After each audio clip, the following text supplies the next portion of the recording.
اگر آپ تہجد کے وقت اٹھے ہیں تو سب سے پہلے آپ کیا پڑھیں گے؟ حضرت عائشہ رضی اللہ تعالی عنہا فرماتی ہیں کہ رسول اللہ صلی اللہ علیہ وسلم جب رات کو تہجد کے لیے اٹھتے تو یہ پڑھتے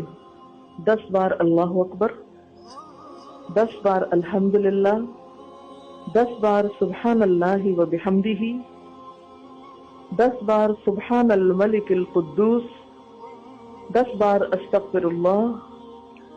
10 بار لا الہ الا اللہ، اور پھر 10 بار اللہم اعوذ بک من ضیق الدنیا و ضیق یوم القیامہ، میں تیری پناہ میں آتا ہوں دنیا کی تنگی سے اور قیامت کے دن کی تنگی سے۔ اللہم اعوذ بک من ضیق ضاد یہ قاف، من ضیق الدنیا و ضیق یوم القیامہ، یہ بھی 10 بار، اور پھر فرماتے اللہم اغفر لی واہدنی